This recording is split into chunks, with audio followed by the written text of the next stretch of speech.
Baik, Assalamualaikum warahmatullahi wabarakatuh. Kemarin saya sudah janji kepada saudara semua akan membahas ayat 129 Surah At-Taubah. Hasbiyallah La ilaha illallah Alaihi tawakkaltu wa huwa rabbul arsyil azim. Kepadanya lah aku berserah diri dan dia adalah pemilik arsy yang maha agung. Dari kemarin kita bicara tentang hasbi Allah. Kalimat inilah yang harusnya ada di hati kita, di pikiran kita. Dan kita genggam terus kalimat ini. Kita gigit kalau perlu supaya tidak keluar lagi dari mulut kita, lisan kita, pikiran kita, hati kita. Hasbi Allah, cukup Allah bagiku. Bukan berarti kita nggak perlu sama yang lain. Kita perlu sama yang lain. Tapi kita nggak butuh pertolongan.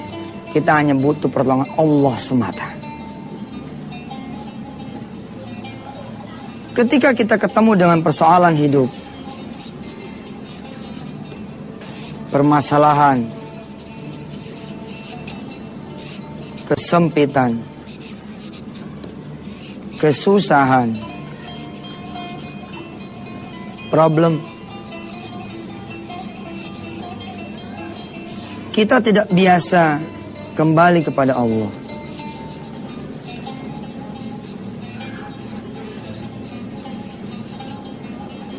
Kita biasanya mencari dulu yang lain. Muyer aja mencari yang lain sampai kayak benang kusut. Buntut-buntutnya apa? Kita malah nggak bisa keluar, nggak tahu lagi jalan keluarnya kemana. Nggak berhenti nih tangan saya nih, mesti di stop, pegangin. Ini kita nih. Alaihi tawakkaltu wa huwa rabbul arsyil azim. Kita harus keluar dari zona jelimet ini. Keluar aja. Saat itu keluar. Keluarnya kemana? Keluarnya ke Allah. Fafirru ilallah. Kembalilah kepada Allah subhanahu wa ta'ala. Emang kita ini nggak ada imannya. Kalau saudara saat ini sedang berhutang, apa yang terjadi?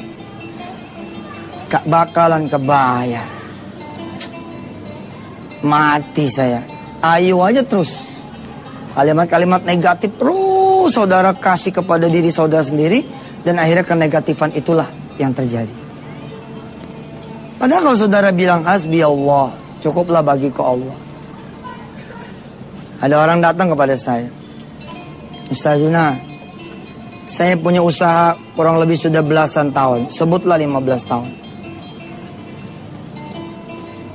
Usaha ini sangat saya sayang Ustaz. Dari sini saya bisa nyekolahin anak, nguliahin anak, ngawinin anak. Dari 0 Ustaz, bahkan dari 10 tahun sebelumnya. Jadi totally 25 tahun. Usaha ini dibangun sama ayahnya Ustaz. Begitu kata si ibu ini cerita. Ya Allah Ustaz, tahun ini ujian datang. Ada adik ayahnya ini, ada adik suaminya ini, yang kemudian sebutlah begitu minjem sertifikat.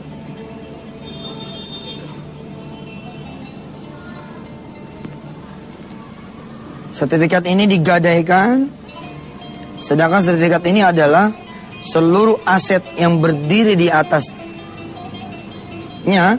bisnis yang sudah dibangun 15 tahun.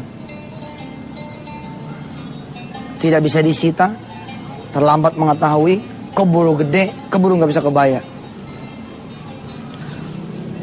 Lalu yang bikin parah adalah suaminya ini merekomendasikan lagi adiknya ini kepada orang lain, sehingga muncul lagi sertifikat yang lain sebagai tanggungan dari si suami tersebut. Dia bilang, mungkin kalau saya hilang punya saya aja nggak ada masalah, tapi ini punya orang lain pun harus saya tanggung. Saya pernah hidup seperti ini saudara. Apa yang saya katakan kepada Allah? Bagimu ya Allah, Masalah satu sama masalah dua sama aja. Apa susahnya bagi Allah kalau Allah mau menyelesaikan kedua-duanya masalah? Jangan lagi 2, 4 lagi nih masalah. Ternyata ada sertifikat lagi di sini, ada sertifikat lagi di sini, ada mobil lagi di sini mesti diganti, ada motor lagi mesti diganti, semua total. Kalau Allah berkehendak maka terjadilah. Bangun kepasrahan. Ucapkan kalimat ini, hasbiyallah, cukup bagiku Allah. Kalau Allah menghendaki, Allah bisa memberikan saya rezeki yang cukup untuk menebus sertifikat saya. Dan sertifikatnya orang-orang lain yang digadaikan oleh ipar saya. Katakan seperti itu. Enggak akan terjadi benang kusut karena ini kita serahkan kepada Allah Subhanahu wa taala. Udahlah, saya mah terserah Allah aja. Nanti pabrik saya sama rumah-rumahnya mau disita. Nanti rumah orang, sertifikat orang harus saya ganti. Ya saya ganti. Nanti bakal jadi pengadilan, bakal jadi polisi. Jadi pengadilan polisi, terserah sajalah. La ilaha illahu, semua begini dan begitu juga adalah Allah. Alaihi tawakkaltu, kuserahkan semuanya pada Allah dan Dia Maha sanggup atas semua apa yang sedang aku hadapi. Selesai. Ini ilmu, saya bisa katakan kepada saudara, ikutin aja. Nanti pertolongan akan datang kepada saudara. Hasbiyallah, la ilaha illahu, alaihi tawakkaltu, wa huwa rabbul arsyil azim.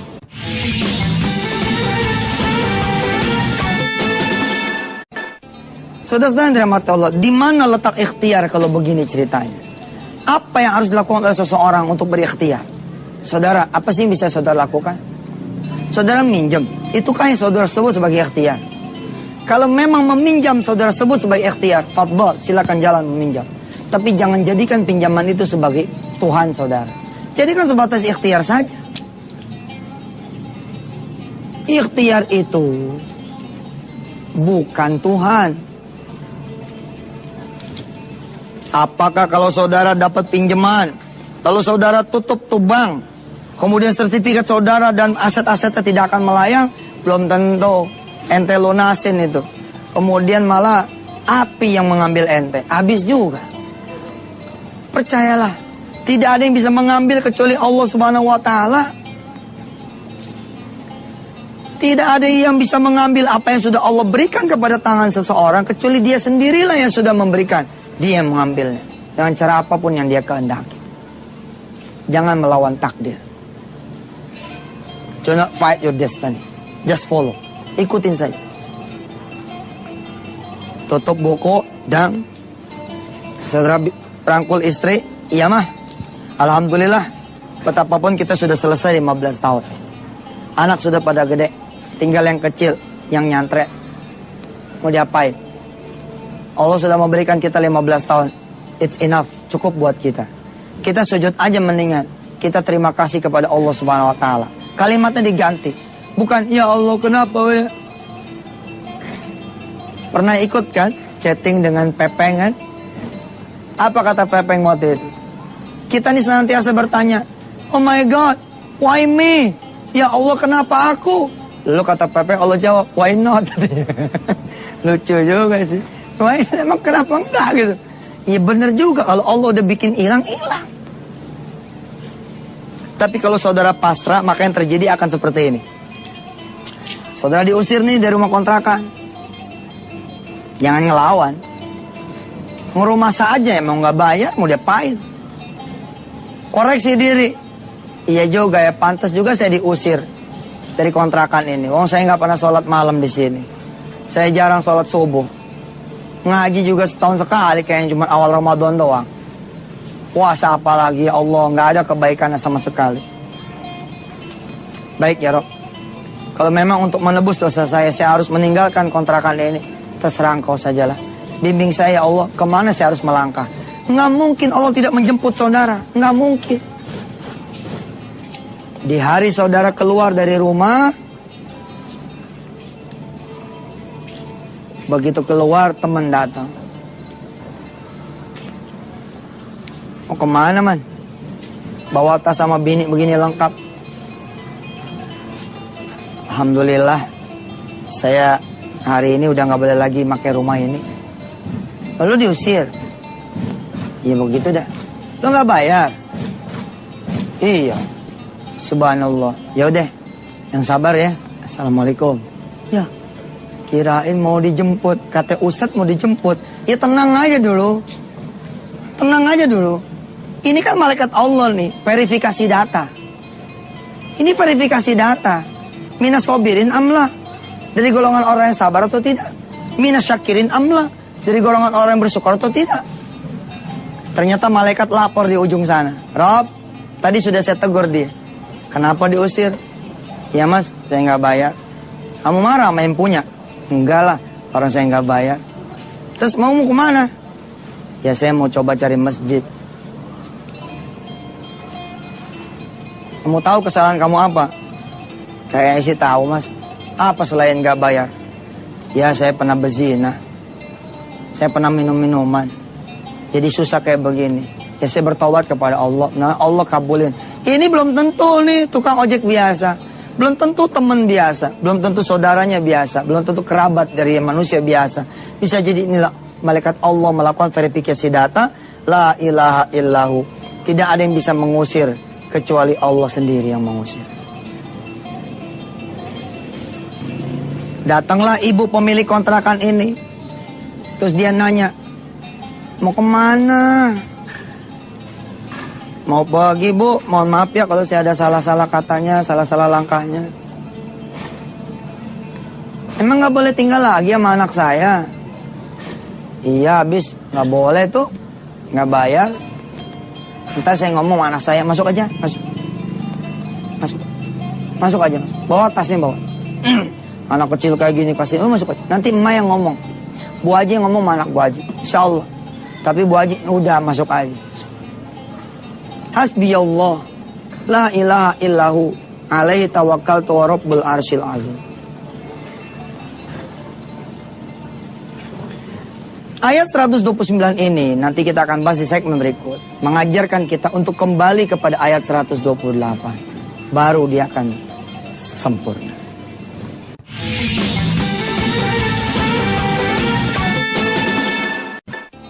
Kembali lagi pemirsa di Wisata Tian TV bersama saya Yusuf Mansur. Alhamdulillah. Terima kasih banyak buat para donatur PPPA yang telah memberikan sumbangsinya, partisipasinya, donasinya untuk program-program pembimbingan penghafal Al-Quran. Terima kasih juga buat para wali-wali santri inden, saudara-saudara yang mengatakan bahwa dalil Quran hanya milik orang kaya, salah besar. Inilah ikhtiar kami untuk menjadikan ini menjadi mandiri. Saudara-saudara yang tidak mampu, silakan datang, please come. Silakan datang. Lalu bicaralah dengan teman-teman di pesantren. Maaf nih, kita nggak punya duit. Kita ada yang segini, bisa nggak? Atau malah nggak punya duit sama sekali, bisa nggak saya nyantren? Tugas kami membuat anak-anak saudara itu menjadi sekolah. Tugas kami dan tugas kita semua untuk nyekolahin mereka-mereka yang tidak punya duit, tidak punya biaya. Izinkan kami mengurus anak-anak saudara semua, insya Allah. Yang punya duit bayar, gitu aja, selesai. Kembali lagi pemirsa. Hasbiyallahu la ilaha illahu alaihi tawakkaltu wa rabbul arsyil azim. Enggak cukup dengan kita bilang gua sih pasrah, tapi enggak sholat juga. Gua sih pasrah, enggak duha juga. Gua sih pasrah, enggak tahajud juga. Gua sih pasrah, enggak sabar juga. Gua sih pasrah, enggak ikhlas juga. Contoh, saya ikhlas Pak Ustadz. Masalahnya rumahnya punya mertua, itu namanya enggak ikhlas. Ikhlas polanya udah. Tapi Pak Ustadz nanti saya bakal di PHK jadi mantu. Ya di PHK udah resiko lo, gimana lagi. Lo salah. Pasrah itu tanpa cacat, bulat, nol, bulat, O bulat, tanpa cacat, bulat. Saudara datang ke mertua. Saudara datang ke mertua. Saudara bilang, saudara ngaku salah sama dia. Assalamualaikum mak, cium tangan dong. Mak, mohon maaf, saya udah salah ngebohongin mak. Sebenarnya saya pinjem itu sertifikat buat saya gade dan ternyata sekarang harus diambil sama bank. Belum tentu mertua ngusir. La ilaha illahu. Bukan mertua yang membuat ente jadi bubar rumah tangga, tapi Allah. Bukan mertua yang membuat ente berpisah dengan anak ente alias cucunya, bukan, tapi Allah. Maka Allah pula yang bisa kemudian merekatkan, memaafkan, memaafkan, memberikan kasih sayang. Apa kata mertua? Emak udah tahu sih. Kira-kira 2 bulan yang lalu ada orang bank datang ngasih tau emak kalau nggak dibayar nanti akan begini ceritanya. Ada orang juga datang lagi sama emak, dia bilang sertifikatnya di tangan kami dan ini bakalan disita. Emak sedih sebenarnya. Tapi emak ingat lagi ya, emak juga dulu nggak punya rumah ini. Ini rumah punya Allah, dari Allah. Ya sekarang kamu gimana? Mau berubah apa enggak? Kalau kamu emang mau berubah, ya bismillah. Kita ngontrak, kita bagi sama orang, biarin sudah. Jangan ngitung rugi. Yang penting emak sekarang dapat mantu yang sudah sadar, dapat mantu yang sudah tobat. Ente nih yang the loser mikir begini, enak kalau begitu mau Ustaz, selesai dong urusan. Ya kan saya bilang belum tentu. Jalanin aja dulu. Episode saat itu episode nelongso, ya terima. Hasbiyallahu. Tapi saudara balik ke ayat 128-nya. Balik ke ayat 128-nya. Laqad ja'akum rasulun min anfusikum. Hadirkan Rasul ke dalam diri saudara. Saudara berselawat, saudara balik ke masjid. Hatta saudara di penjara pun, di penjara itu saudara kemudian melaksanakan ibadah-ibadah. Min anfusikum azizun alaihi ma'anittum harisun alaikum bil mu'minina raufur rahim. Allah itu sama orang-orang mukmin. Bil mu'minina raufur rahim. Sangat penyayang. Kalau ente jadi orang beriman, percaya nih. Ente di depan rumah mertua tuh, ente bilang sama Allah begini, saya percaya sama engkau ya Allah, bahwa engkau yang sudah memisahkanku hari ini akan mempersatukan kembali. Maka terjadi. Allah Rauf kok. Allah Rahim, maha pengasih, maha penyayang banget. Coba dah jalanin. Kaget aja saudara. Itu kejadian terjadi 2009. Tiba-tiba 2011 begitu ya. Lagi tawaf di Baitullahil Haram. Sebelah kanan mertua, sebelah kiri istri, depan anak-anak kita, Masya Allah. Habis sholat sunnah di belakang makam Ibrahim, habis itu istri cium tangan sama suami, suami istri cium tangan sama mertua, kira-kira begitu. Nah, cium tangan nih. Apa yang kita ucapin?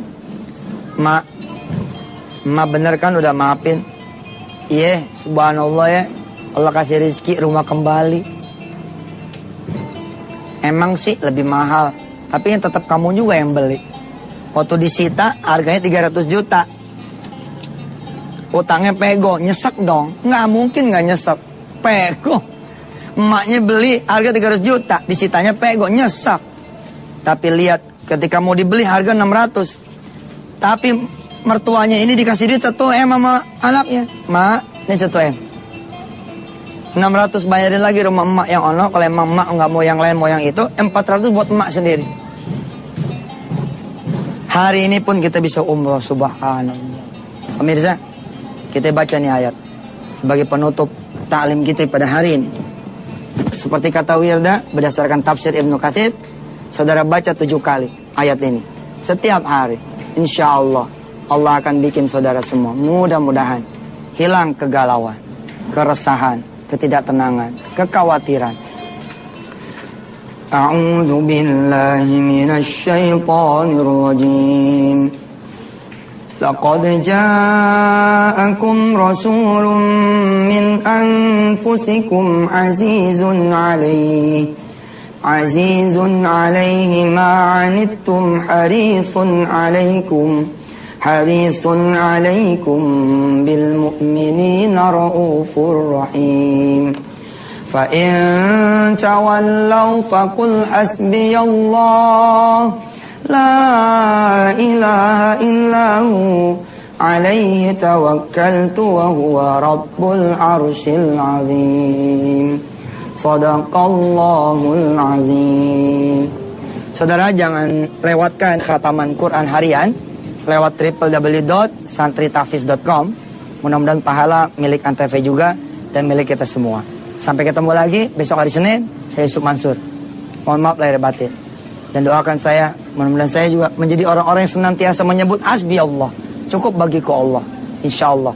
Mudah-mudahan kita benar-benar cukup sudah hanya dengan pertolongan Allah Subhanahu wa taala semata. Jazakumullah ahsanal jaza. Hadanallahu iyyakum ajma'in. Assalamualaikum warahmatullahi wabarakatuh.